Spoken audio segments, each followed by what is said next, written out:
De l'encollage à l'induction, deuxième partie, c'est ce qu'on va voir aujourd'hui dans cette vidéo.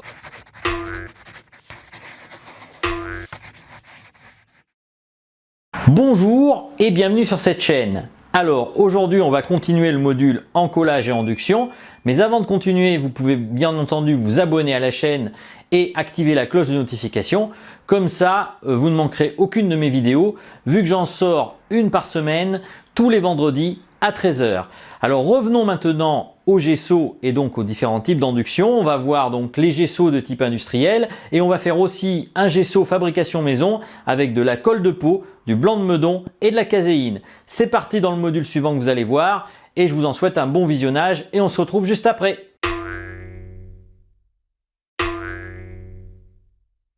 Et on arrive donc à la séquence donc du module d'induction de la toile.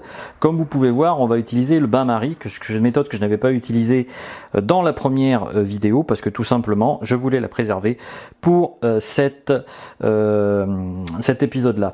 Alors comme vous pouvez voir, j'ai gardé de la colle de peau de l'induction, enfin de l'encollage précédent.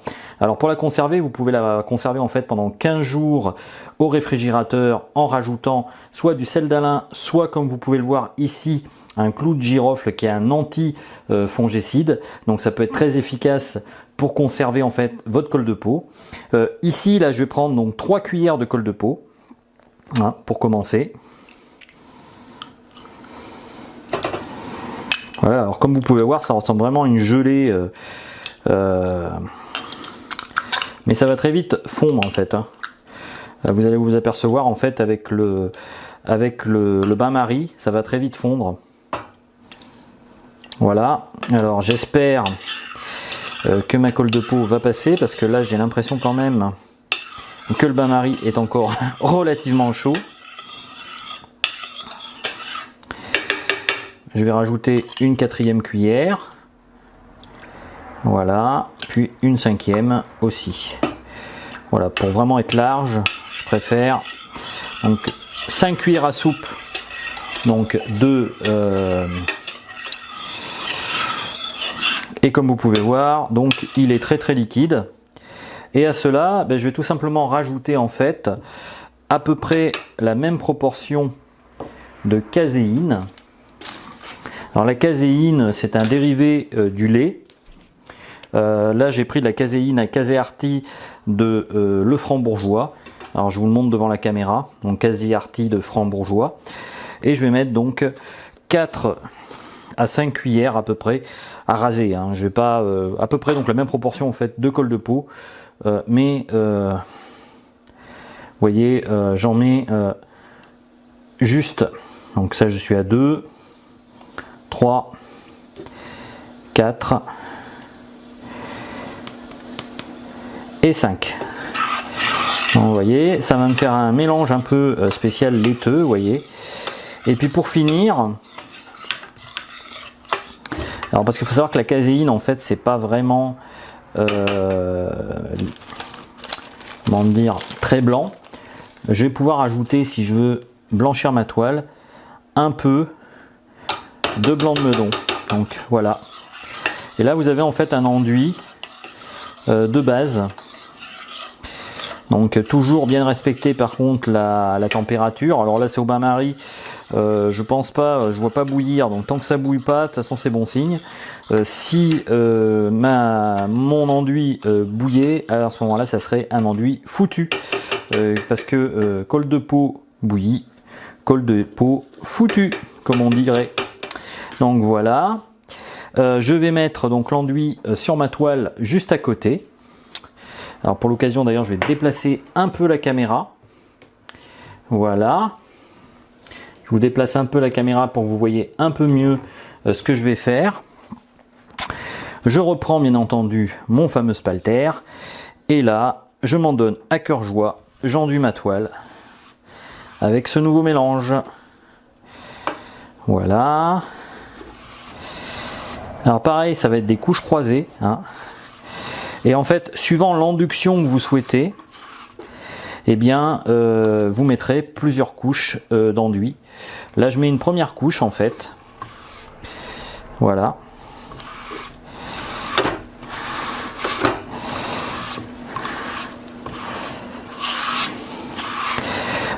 pouvez aussi bien évidemment faire en sorte d'enduire les côtés. Il va de soi aussi. Voilà.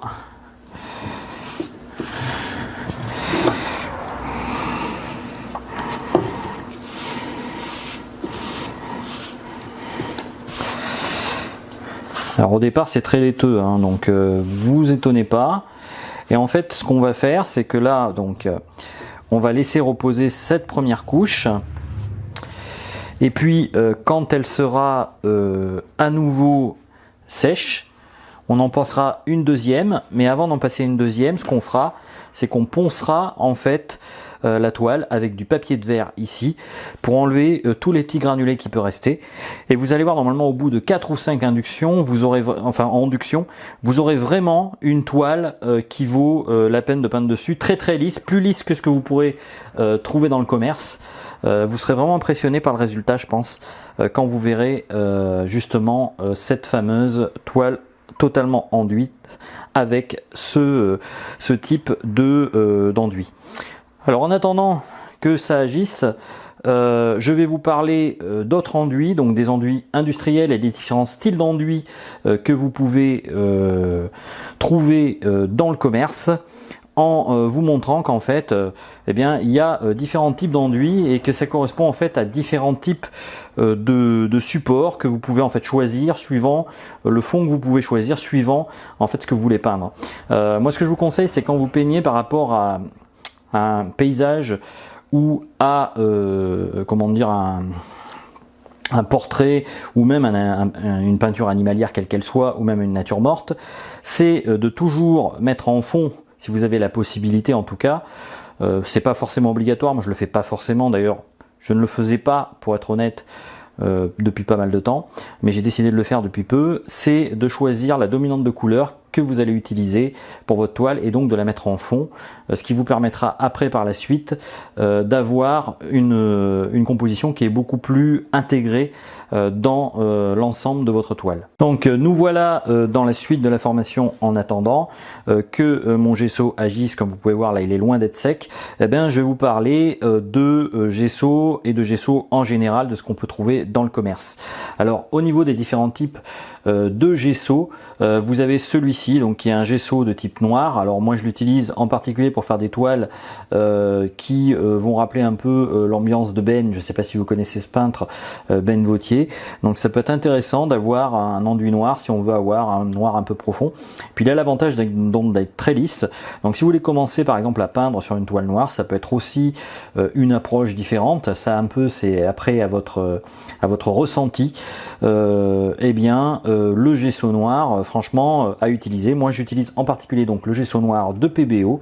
Alors je tiens tout de suite à dire encore une fois que je n'ai pas d'action avec eux, mais c'est un très bon gesso si vous voulez vous adonner à l'induction de toile autre que de manière artisanale. Vous avez aussi donc le gesso traditionnel blanc qu'on retrouve. Donc là rien d'exceptionnel, je ne vais pas vous faire des discours dessus pendant des années. Il faut savoir que par contre très longtemps le gesso blanc était le seul qu'on trouvait et c'était un peu ennuyeux parce que bon forcément les choix étaient limités si on voulait commencer sur des toiles de couleur. Vous avez aussi donc en dernier lieu le gesso transparent. Alors je sais que certains rajoutent des pigments même des fois dedans pour le colorer. Vous avez donc la possibilité d'utiliser donc un gesso transparent que je vais utiliser pour ma toile de peindre un portrait de A à Z que je suis en train de préparer aussi à côté de cette formation là qui sera en fait la troisième partie de ma formation, vu qu'il y aura 3 types de formations que je vais proposer par la suite dans mes cours que vous retrouverez sur internet. Donc en tout cas le gesso transparent, moi je l'utilise parce que tout simplement, j'ai dû déjà le dire et vous avez peut-être écouté certaines de mes vidéos où j'en parlais, et bien tout simplement parce que le blanc ressort davantage si on utilise le blanc. Et donc pour un portrait comme le blanc, on va souvent l'utiliser pour une peau qui par exemple est laiteuse, eh bien c'est pas mal d'avoir un gesso transparent parce que du coup votre toile reste brute, elle va pas blanchir contrairement à celle-ci, et donc vous aurez le blanc qui ressortira davantage au fur et à mesure que vous peindrez votre toile. Donc voilà, ça c'était pour les gessos qu'on peut trouver dans le commerce. Maintenant, on va revenir dans la prochaine séquence. Là, je vais laisser sécher et agir mon gesso. Comme vous avez pu voir, la toile commence à blanchir. Elle va blanchir de plus en plus et au fur et à mesure des couches que je vais mettre, au bout d'un moment, elle sera bien plus blanche qu'on peut voir ici. Elle aura peut-être un aspect un peu blanc cassé. Alors ça dépendra en fait des dosages de blanc de meudon que vous choisissez de mettre, sachant qu'en fait, plus vous mettez de blanc de meudon, plus elle risque d'être blanche et d'avoir un blanc cassé moindre. Le blanc cassé, en fait, il vient principalement de la caséine, mais si vous le souhaitez, bien évidemment aussi, c'est possible de faire un enduit différent. Là, j'ai choisi de faire un enduit, en fait, à base de caséine et de blanc de meudon avec de la colle de peau, mais vous pouvez très bien faire moitié blanc de meudon et moitié colle de peau. Et là, dans ce cas-là, vous aurez une toile beaucoup plus immaculée. Il me semble que c'est ce qu'on appelle d'ailleurs du gesso hollandais. Enfin, ou au moins, c'est l'école hollandaise qui faisait ce style d'enduit. Donc voilà, on se retrouve dans la prochaine séquence. Quand la toile aura bien séché, je vais essayer de rajouter aussi d'autres couches au fur et à mesure. Je vais poncer ma toile quand ça sèche.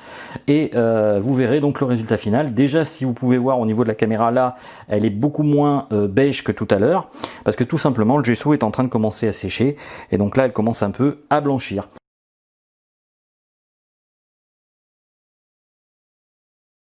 Et on se retrouve pour la phase finale de fabrication de notre gesso artisanal pour voir le rendu de ma toile artisanale et pour comparer justement avec une toile industrielle. Si vous voyez bien évidemment, la toile artisanale a un côté blanc cassé comme je vous expliquais parce que tout simplement, eh bien, c'est la caséine qui donne cet aspect-là.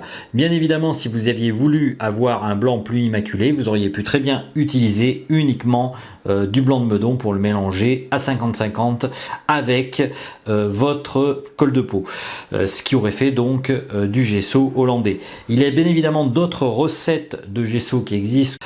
Une dernière chose quand même par rapport au fait de fabriquer ces toiles artisanales, c'est que vous en avez un avantage considérable, c'est que vous pouvez choisir la qualité d'induction de votre toile. Souvent dans les toiles artisanales, le problème, enfin dans les toiles industrielles je voulais dire, il y a un gros problème, c'est que vos toiles industrielles souvent ont ce problème, c'est qu'elles sont trop souples et qu'elles n'ont pas été assez enduites.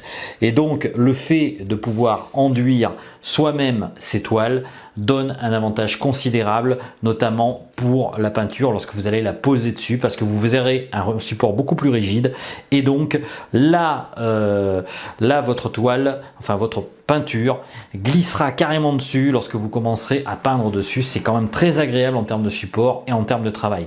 Alors je vous dis pas forcément de fabriquer systématiquement vos toiles pour chacune de vos peintures, mais quand vous voulez faire des projets vraiment particuliers avec beaucoup de minutie, eh bien fabriquer sa propre toile artisanale, ça peut être une solution. Cette émission se termine, j'espère que vous avez apprécié les petits conseils que j'ai pu vous donner pour l'encollage et l'induction d'une toile avec la fabrication d'un gesso artisanal cette semaine. Donc si vous le souhaitez en tout cas, vous pouvez télécharger le guide PDF gratuit du peintre débutant où vous retrouverez donc cette fameuse recette où c'est expliqué par écrit, parce que je me suis dit que ça serait pas mal aussi de vous la mettre sous format écrit. Vous aurez aussi plein d'autres conseils. J'ai essayé de faire un guide qui soit assez complet. Et puis, si vous souhaitez me soutenir, bien évidemment, vous pouvez regarder des vidéos sur Utip ou m'envoyer des dons, c'est possible aussi. Et vous avez la possibilité aussi de vous procurer des t-shirts de ma fabrication sur ma boutique que vous trouverez sur chatinspire.fr. Donc, quant à moi, je vous dis à bientôt pour une vidéo tous les vendredis à 13 h. Ciao!